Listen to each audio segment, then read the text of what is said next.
You ever feel like a ghost at your own celebration? Yeah. That was me, standing in a sea of polyester gowns, cheap cologne, and overcompensating smiles. Graduation day. The day you're supposed to feel invincible, immortal, like you've climbed some goddamn mountain and planted your flag at the top. Everyone else had balloons, signs, mothers with mascara trails down their cheeks whispering, "You made me proud, baby." Me? I had a $30 haircut, scuffed shoes, and an empty space where my mother should have been. "She's just running late," Aunt Vicky said, gripping my arm like I might bolt. She was trying to smile. She was always trying. You know how your mom is. Always dramatic. She probably didn't want to cry in front of everyone. Bullshit. I nodded anyway, because that's what I do when the lies are comfortable enough to sit in. But deep down, I knew. I felt it.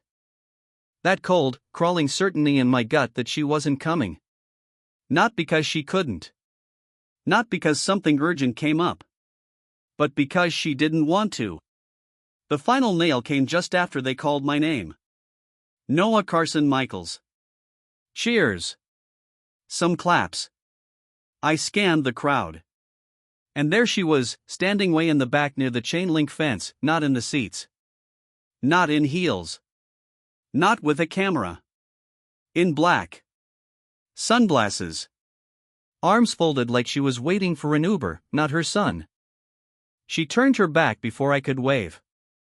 You ever have a moment where everything rewinds? Because in that split second, I remembered the last time she said she was proud of me. I was 9. I'd drawn a picture of our old apartment with crayons on the back of a phone bill. She put it on the fridge and kissed my head. That was it. That was the last time. So when the ceremony ended and everyone swarmed the field like ants on candy, I didn't look for her. I didn't call. I didn't even text. I walked to the parking lot like I had somewhere better to be. But Aunt Vicky caught up to me, heels wobbling, curls bouncing, face tight. Noah, wait. Your mom said she didn't think it was appropriate to take photos with you. That hit different. Like I'd been punched with a feather dipped in acid. I turned to her slow. Appropriate? She said it wouldn't look right. With everything. And there it was. Everything. Everything meant what happened 2 years ago. The argument. The DNA test. The silence that followed. She never forgave me for asking. For pushing. For finally confronting the one thing we'd both tiptoed around like it was made of glass. Tell her, I said, that she made her choice. I walked away. Again. But this time, I had a plan. Aunt Vicky shouted after me something about "don't do anything stupid," which is hilarious when you realize stupid is how most people survive families like mine. I didn't go home. I went to the one place she hated me visiting. The nursing home. He was sitting by the window, watching clouds like they owed him money. Same blue sweater. Same silver beard. Same eyes as mine. "Hey, William," I said. He turned slowly. His face cracked into a smile that made me feel like a person again. "Noah," he said, voice gravel and warmth. "You did it." And just like that, I wasn't alone. I took out my phone and snapped a photo. Me and him. Side by side. The next morning, I posted it everywhere: Instagram, Facebook, Twitter. Caption: he came to my graduation. My real father. And the world? It noticed. So did she. She called 37 minutes after the post went up. Didn't text. Didn't email. Went straight to voice. Classic power move, make me hear her tone, not just her words. I let it ring. Because when you've waited your whole life for someone to show up and they never do, 5 more rings ain't gonna kill you. Voicemail. Noah. Call me back. Now. That was it. No congratulations. No, you looked good in the gown. No, I'm proud of you, son. Just now. I went to Denny's. Sat in a booth near the back, still in my cap and gown like some rejected prom king. The waitress didn't even blink. Probably seen worse. I ordered eggs, bacon, and orange juice because that's what he always used to make when I visited as a kid. William. The man I was told wasn't my father. The man who got banished to family friend status while I got force-fed stories about David Michaels, my real dad, who was mostly just a collection of bad stories and blurry photos. William never pushed. He never asked for titles. He just showed up with quiet kindness. Baseball tickets. Hot chocolate. Advice that didn't start with "back when I was your age." And when I was 15 and sick of the lies, I got a DNA test. David wasn't my father. The silence after that wasn't loud. It was surgical. Mom stopped talking for 2 weeks. Then one night over microwave lasagna, she finally said, "Fine." So what? What changes? I didn't answer. Because everything changed. And nothing did. She banned me from seeing William. Said it'd send the wrong message. Like love was a memo you could redact. Back to Denny's. My phone buzzed again. This time, a text. Moem, take the post down. Now. No greeting. No question. No explanation. Control. Always control. So I replied. Me, didn't know truth had an expiration date. No response.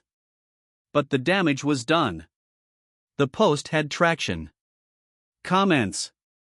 DMs, friends asking, wait, what? Cousins screenshotting and whisper texting, is this real? It was real. It was always real. Just hidden. And then Aunt Vicky called. She never calls. Just shows up with hugs and casseroles. So I knew it was serious. Noah, she's losing it. Like full meltdown. Says you're trying to ruin her life. I laughed. She ruined her own life the minute she decided a secret was more important than a son. You sure you want to do this? Vicky asked, softer now. This path you're walking, it doesn't end in a Hallmark moment. I looked out the window. Rain was starting. Not heavy. Just enough to feel cinematic. I'm not walking for her anymore, I said. I'm walking for me. And just as I hung up, a notification popped up. A private message. From a name I didn't recognize. David M. The man I thought was my father for 19 years.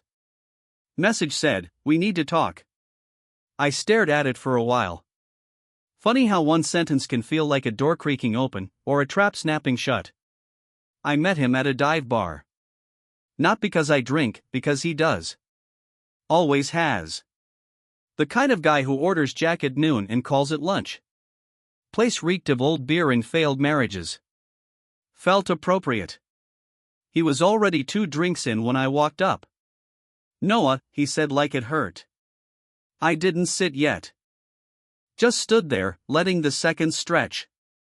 You wanted to talk. So talk. He waved toward the stool. Come on, sit. Don't be dramatic. And there it was. The tone. Like I was the inconvenience. Like he was the victim. Saturday you shouldn't have posted that photo, he said, eyes on his glass. It's disrespectful. To your mother. To me. I tilted my head. You're not my father. His jaw tensed. That doesn't erase 20 years of diapers, school runs, scraped knees, and goddamn flu shots. Yeah, I said. You raised me like a receipt. Like proof of purchase. He slammed his drink. You think I didn't know? Voice low, teeth clenched. You think I didn't notice how he'd show up to your games, how she always lit up when he was around? You think I didn't see it? And there it was, the truth hiding behind the anger. He knew. The whole time. He just didn't want anyone else to. Then why stay? I asked. Why lie? Why make me call you dad when you were busy building a life on fumes? He looked down. Spun his glass like the answer was hiding at the bottom. Because, he whispered, if I left, she'd have picked him. And I couldn't watch that.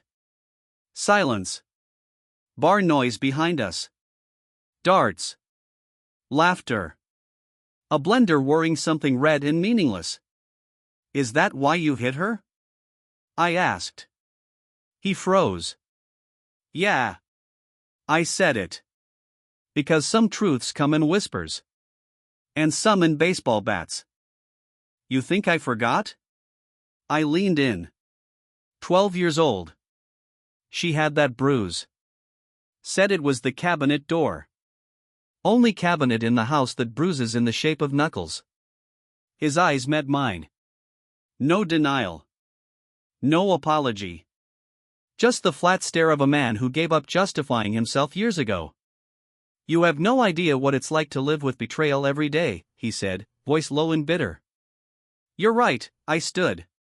I only lived with the people who called it love. I didn't pay for my soda. Didn't say goodbye. Outside, the rain had stopped. My phone buzzed again. Moem, don't come home. I smiled. Home was never a place. And I was done asking for permission to exist. You ever walk into a house and realize it's a museum of someone else's lies? Because that's what our living room was, wall to wall with curated fiction. Framed smiles. School photos. Holiday cards where she always positioned me just so, hand on shoulder, her on the throne. Queen of sacrifice. Patron saint of single motherhood.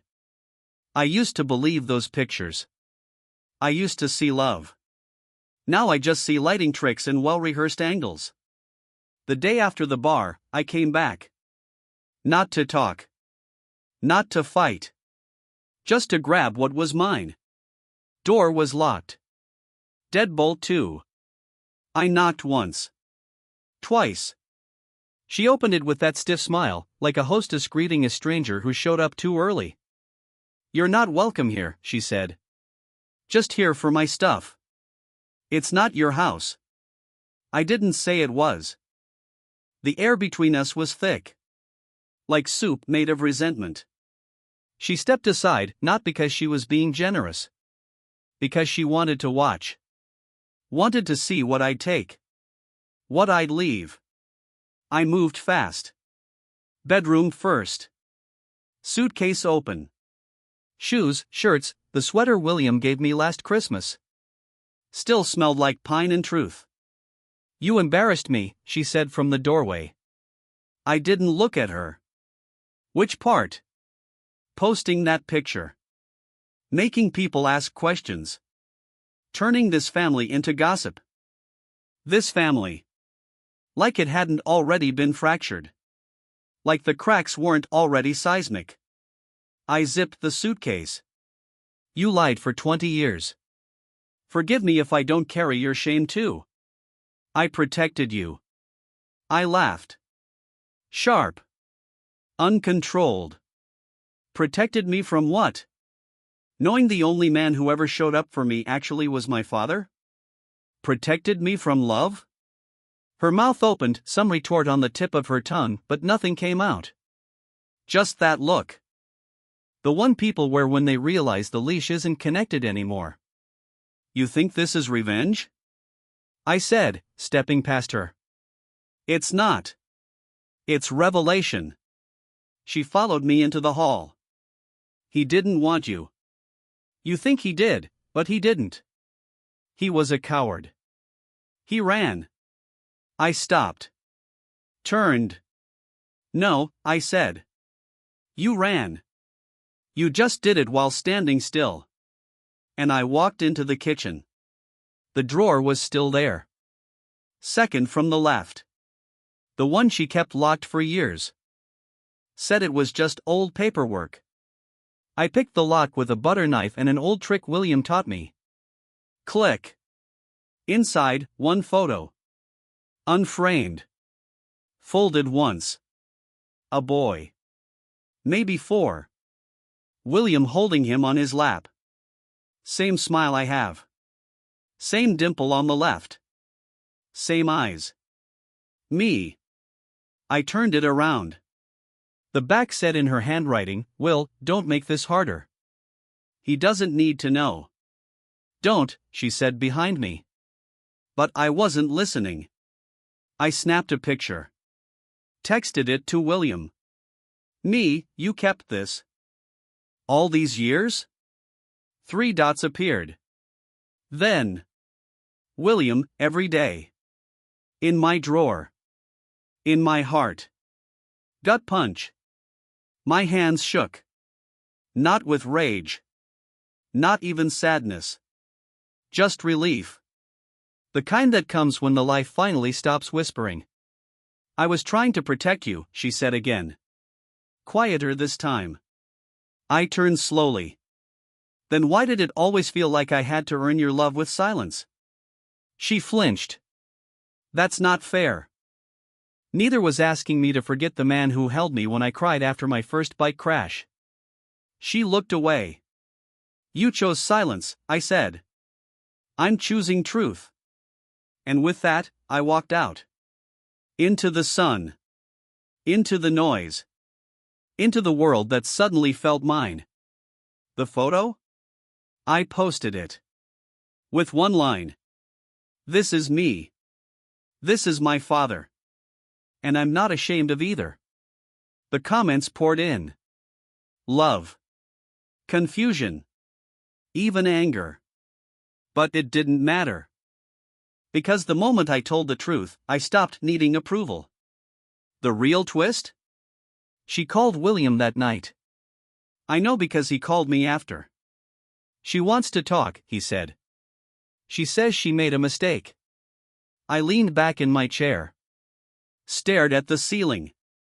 You ever notice how liars always blink twice before they ask for forgiveness?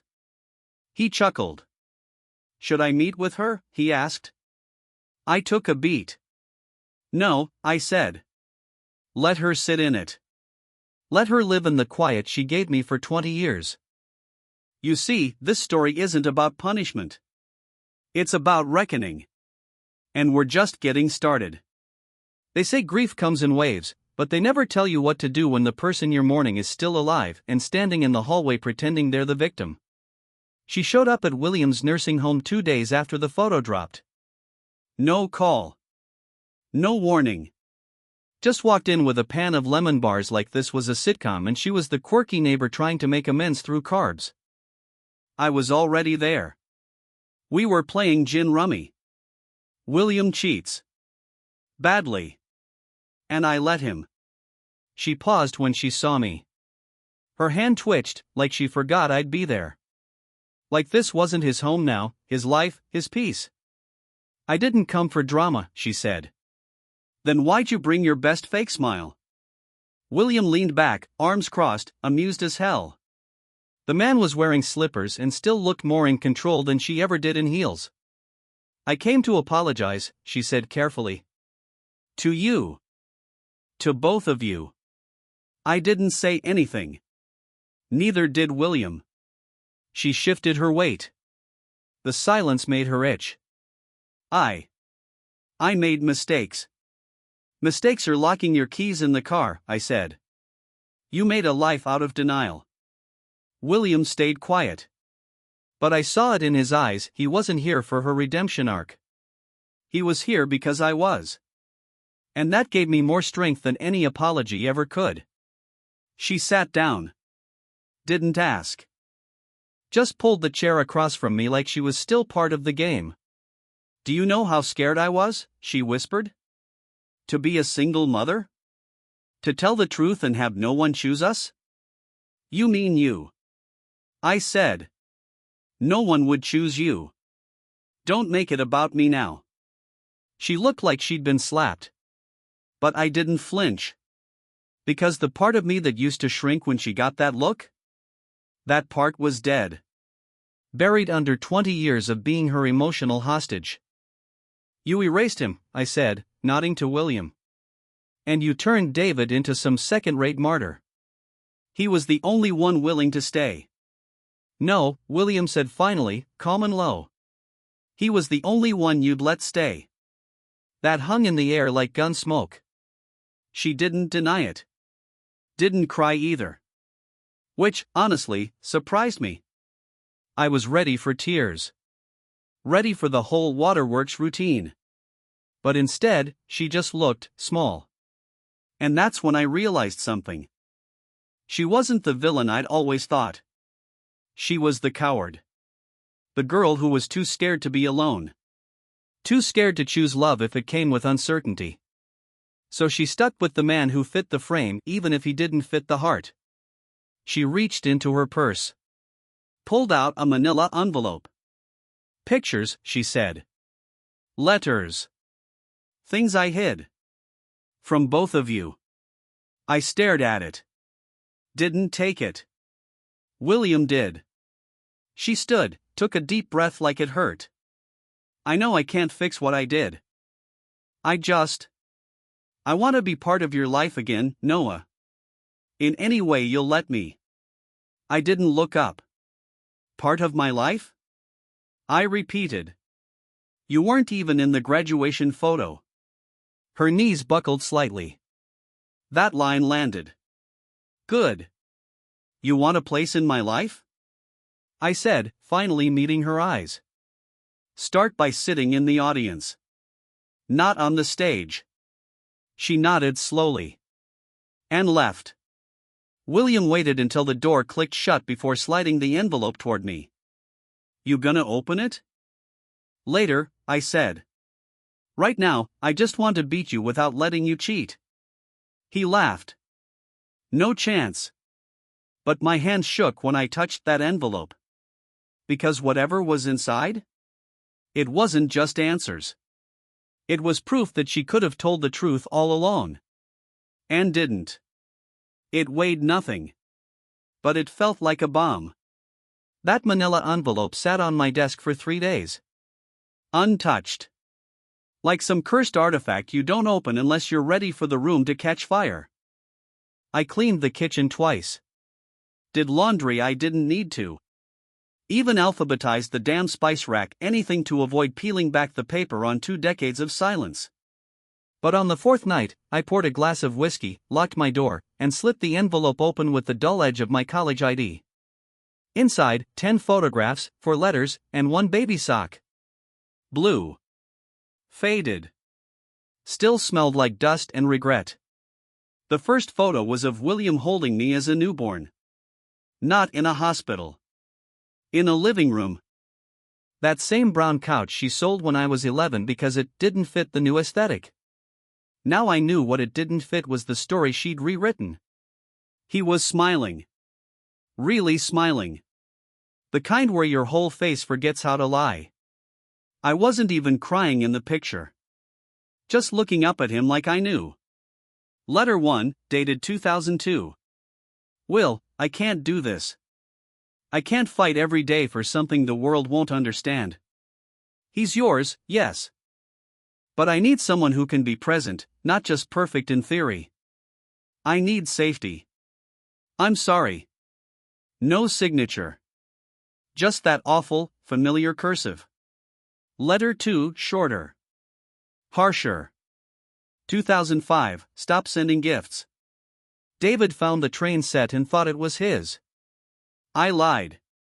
Again. Please stop reminding me. Gift. Train set. I remember that train set. Red and gold. It ran around the base of our fake Christmas tree. I thought Santa brought it. She said it came from her boss. She really was committed to the bit. Letter 3 was unopened. It was addressed to me. From William. The stamp said 2008. I stared at it for a while. Then opened it. Noah, it began, I hope this reaches you someday. I don't know if your mother will ever let me into your life, but I want you to know I never left. I was pushed out. And I stayed close, just in case the door ever cracked open. I've watched from the edges. I saw you score your first soccer goal. You were 8. You did that fist pump thing. I was in the fourth row. You didn't see me. You don't have to call me Dad. But I will always be yours. I put the letter down and stared at the ceiling. He saw the goal. The goal I thought no one showed up for. The one I came home from soaked in sweat, holding a participation ribbon, while she texted in the kitchen and David drank beer on the couch. Fourth letter, from her. But not to William. Not to me. To herself. Diary page. Torn. No date. Sometimes I wonder if Noah will hate me. Not now, he's too young. But later, when he sees the cracks. When he finds out the man I gave him wasn't the one he needed. I made a choice. And I stand by it. But God, I hope he never opens that drawer. I laughed. Bitter. Quiet. Well, Mom. Here we are. The rest of the envelope was photos. Me and William at a county fair, back when I thought he was just Mom's old friend. A birthday card I never got, with a $20 bill still inside. A blurry picture of me asleep on a couch, William in the background, watching like a sentry.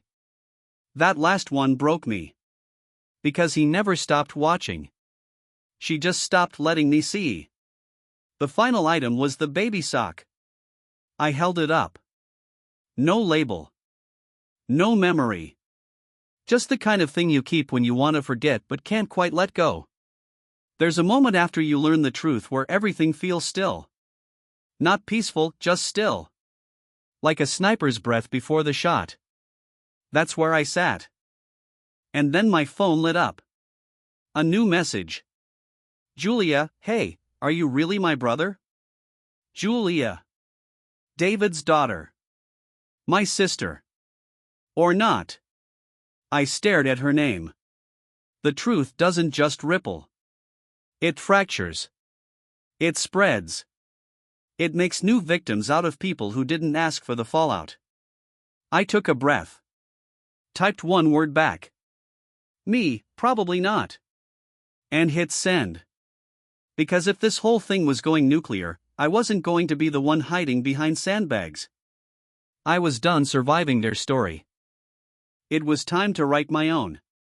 She showed up at my door 3 hours after the text. No warning. No call. Just the sound of cautious knuckles on sheepwood, like she didn't want to be the bad guy in her own life. I opened it slow. Julia. 17. Maybe 18 now. Hair in a messy braid. Hoodie with our old high school's logo. The one I graduated from. The one she'd still have to walk into every day, now carrying the quiet weight of being David's daughter and maybe not mine. You meant it? She asked. That I'm not your sister? No, I said. I meant you're not mine the way we thought. She stepped in without asking. I didn't stop her. She went to the kitchen like she owned it. Like she used to. Opened the fridge. Grabbed a Coke. Cracked it open. Just like that, we were kids again. Except the air between us wasn't filled with cartoons and cereal. It was filled with questions. You talked to him? She asked. Yeah. And? He knew. She blinked. He knew? Since the beginning. She took a long sip. Set the can down slow. Like any sudden movement would make the floor drop. I asked Mom about it, she said. After I saw the photo. She didn't deny it. Of course she didn't, I said. Denial would have taken effort. She's in the acceptance phase now. The PR cleanup phase. Julia looked around the kitchen. This place always smelled like cinnamon. William likes it. Says it hides the smell of broken expectations. She almost smiled. Then, so what now? What do you mean? I mean, who are we? That question hit harder than anything my mother or David ever said. Because under all the betrayal, all the quiet resentment, was this strange, raw truth. She was still my sister. Maybe not by blood. But definitely by war. We're whatever we choose to be, I said. That's the only thing they never controlled. Julia nodded. And then she reached into her hoodie pocket. Pulled out a photo. It was old. Faded. Me, her, and David at a lake. She must have been 6. I was maybe 12. I had my arm around her. She was grinning like I was her hero. Do you remember that day? She asked. Yeah, I said. He didn't show up until the end. Said he had car trouble. He was with someone else, she said. Mom admitted it. Some woman from his office. I took the photo from her hand. Held it like it might crack. I don't care who your dad is, she said. You taught me how to ride a bike. You helped me with math. You stood up to that asshole science teacher when he tried to fail me for skipping one lab. You lied about your stomachache. Still. She looked me dead in the eyes. You were my brother before we knew what the word meant. And you still are. That was the moment. The gut punch I didn't see coming. Because love, the real kind, not the performance, not the show, survives the edits. She didn't care about DNA. She cared about us. And the truth? That's all I ever wanted. Someone to choose me. Not out of obligation. Not out of guilt. But because they knew who I was and loved me anyway. We sat on the couch. Shared silence. The kind that doesn't feel empty. Then she asked, so what now? I looked at her. I think it's time we told the whole story. She tilted her head. To who? To everyone. Julia smiled. You want to go nuclear? No, I said. I want to go honest. Let the fallout land where it needs to. She cracked another Coke. To honesty, she said. And I raised mine back. We didn't need a press release. We had Instagram. One post. That's all it took. A single carousel of truth. Photo of William and me at graduation. The folded letter he sent when I was 8. The torn page from my mom's diary. A screenshot of Julia's message, "Are we still family?" And finally, the caption. The story they told us was neat. Polished. Clean. But the truth is jagged, bruised, and still bleeding. This is the story of a man I was told wasn't my father. A sister I was told was mine by blood, but turned out to be mine by love. And a mother who chose comfort over clarity. I'm done pretending. This is who we are. This is who I am. Noah Carson. Son of William. Survivor of silence. I hit post and tossed the phone on the table. Let the world chew on that. Julia stared at the screen like she was watching a bomb countdown. You think she'll call? She asked. She already did. And she had. 32 missed calls in the last 2 days. I hadn't answered a single one. Because here's the thing people never say out loud. You don't owe the people who broke you front row seats to your healing. But she didn't stop at calls. She went full nuclear. First, a Facebook status. Classic passive-aggressive prose. It's sad when your children forget who raised them just to chase a fantasy. I did my best. Always. Then the text to Julia, he's dragging you down with him. Don't let him ruin your future too. Julia screenshotted it. Sent it to me with no caption. Didn't need one. Then came David. He showed up. On my porch. Cargo shorts. Flip-flops. Sunglasses hanging off the neck of a shirt too tight for a man who didn't go to the gym. He knocked like he owned the place. I opened the door and stared. He didn't speak right away. Nice house, he said. It's not mine, I replied. I live with my real dad. He winced. All right, look, can we talk? About what? The years you played father figure while knowing I wasn't yours? He stepped back, hands up. I didn't know at first. You suspected. That's not the same. You're right, I said. One is cowardice. The other is just pathetic. He shifted his weight, glanced at the street like maybe he had backup waiting. But no cavalry came. Your mom, he started. This isn't about her anymore. She kept us all in the dark. No, I said. You just liked the dark. He went quiet. That's the thing about guys like David, they only thrive when the lights are dim and the mirrors are fogged up. Clarity? It's poison to them. Do you want me to disappear? He asked finally. I tilted my head. You already did. You just kept sending the child support checks so you could pretend it meant something. He swallowed hard. You weren't the worst man, I added. But you weren't a father. You were a placeholder. That landed. He nodded, slow, like the truth had finally peeled the last bit of denial from his face. Then he walked away. Didn't even close the gate behind him. That night, William knocked on my door. He held a beer in one hand. A manila envelope in the other. I've got more, he said. Stuff I kept. Didn't want to give it to you all at once. Too much weight. I opened the envelope. Inside, a will. His will. It named me. Not just as a beneficiary. As his son.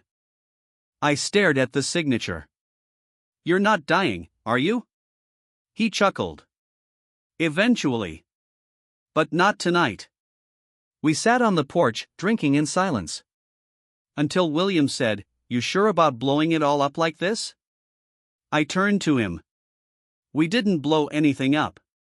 We just stopped pretending the house wasn't already on fire. He nodded.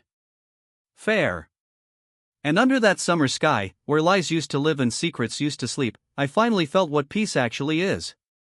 It's not silence. It's honesty with a roof. By Monday, the phone had stopped buzzing. No new texts. No missed calls. No long-winded apologies wrapped in motherly guilt. Just silence. But this one? This silence wasn't empty. It was earned. Julia stayed over that night. Slept on the couch, wrapped in the same blanket we used to fight over when she was 6. We stayed up until 2, watching dumb movies and trashing everything we used to think was sacred. Remember when she said you had anger issues because you yelled at a teacher for giving me a D on a project I didn't do? I laughed. That wasn't anger. That was performance art. She snorted. You were always too good at speeches. Should have gone into law. Nah, I said. I like building things that don't fall apart when someone lies. Morning came slow. Bright. Too bright. Like the sun didn't get the memo that this family used to be a war zone. And then the doorbell rang. It wasn't David. Or Mom. It was her. Grandma. The one who used to take me to the library every Thursday. The one who always gave Mom excuses. She's just tired. She's been through a lot. You'll understand when you're older. She stood on the porch in a blue cardigan and those orthopedic shoes that looked like regret. I made banana bread, she said. I stared at the Tupperware in her hands. Don't do that, I said. Do what? Act like this is a peace offering and not a surveillance mission. She flinched. Can I come in? I stepped aside. She walked into the kitchen like it was a crime scene. Julia looked up from her cereal. Hey, Grandma. Hello, sweetheart. I poured coffee. One for me. One for her. No sugar. No cream. Let the bitterness speak for itself. She sat across from me at the table. I saw the post, she said. I bet. You didn't have to make it so public. You didn't have to cover for her for 20 years, I replied. That shut her up. I leaned in. You think this was about revenge? I asked. You think I wanted likes and shares? I think you wanted to hurt her. She did that all by herself. I just stopped hiding the bruises. She looked down. Took a long breath. You always had her eyes. No, I said. I have his. She nodded. I know. And there it was. The part that hurt most wasn't the silence. It was the fact that they all knew. They just didn't want to deal. You let me live a lie, I said. You knew the whole time. You watched me call a stranger dad and never said a word. I thought I was protecting you. You were protecting her. You all were. And then Julia stood up. You know what's funny, Grandma, she said, voice sharp. He's the only one who never lied to me. That hit. She didn't cry. She just picked up the banana bread, opened the lid, and dumped the whole thing in the trash. Grandma flinched. That was uncalled for. No, Julia said. That was earned. She walked out. And I followed her. Outside, the air felt lighter. Like we'd exhaled something that had been poisoning the walls. She's gonna call Mom, Julia said. Let her. She's gonna say you're unstable. That I've been manipulated. That William brainwashed you. I laughed. If William's a brainwasher, he needs to fire his marketing team. The man still uses a flip phone. We walked to the edge of the driveway. The same spot where I used to wait for the school bus, wondering why Mom always waved from the window but never came out. Julia turned to me. You really think she's gone for good this time? I thought about it. No, I said. But I think the version of her I needed is. That night, William cooked. Meatloaf. Mashed potatoes. That sad bagged salad with the one crouton per bowl. It was the best meal I'd had in months. Because it was real. Not a performance. Not a peace treaty. Just 3 people at a table. No masks. No lies. No banana bread. A month later, I got an email. Subject line, commencement ceremony photo request. At first, I thought it was spam. Some generic marketing message from the university, offering commemorative mugs or overpriced plaques with my name engraved on them. But I opened it anyway. Inside, one line. We noticed your official graduation photo was never taken. Would you like to schedule a private session? I stared at it for a while. Then I hit reply. Me, only if I can bring my father. They responded 2 hours later. Of course. Just let us know when. So I picked the date. July 17th. A Tuesday. Quiet. Off-season. The studio was bare, no pomp, no ceremony. Just a backdrop, a stool, and a nervous photography assistant trying to fluff the robe that didn't quite fit anymore. William sat in the waiting area. Sweater vest. Cuffed jeans. Beard freshly trimmed. Looked like the kind of man they'd put in a heart medication commercial, wise, calm, dependable. He hated it. I look like I coach Little League for a team that always loses, he muttered. I laughed. You did coach Little League. Yeah. And we always lost. When they called me in, I turned and held out my hand. Come with me, I said. He hesitated. Just for a second. Like some part of him still believed he didn't deserve the spotlight. Then he stood up and walked in. We took 3 photos. First, just me in the gown. Second, me and William, side by side. Third, the one I asked for. Me handing him the diploma. He didn't want it. But I made him take it. Because he earned it. Every damn line of it. The assistant smiled awkwardly. You want your mom in any of the shots? I didn't even blink. No, she graduated from this story a long time ago. He didn't ask again. Outside, the air was thick. Summer hanging on by a thread. The kind of weather that makes your shirt stick to your back before you hit the parking lot. We stood by the car for a minute. William handed me a small box. Late gift, he said. Didn't want to give it to you until you were ready. Inside, a watch. Not fancy. Worn. Leather band cracked with age. I ran my finger across the back. Engraved, "You've always had the time." He looked at me. I wore it the day you were born. I swallowed hard. Thanks, Dad, I said. And it was the first time I didn't say it out of politeness. Or expectation. Or habit. It was the first time it was real. We drove home. Windows down. No music. Just the wind. Just the road. At the red light, William turned to me. You know, I didn't need a photo. I had you. I smirked. You saying I'm better than a frame? He shrugged. Frames break. You didn't.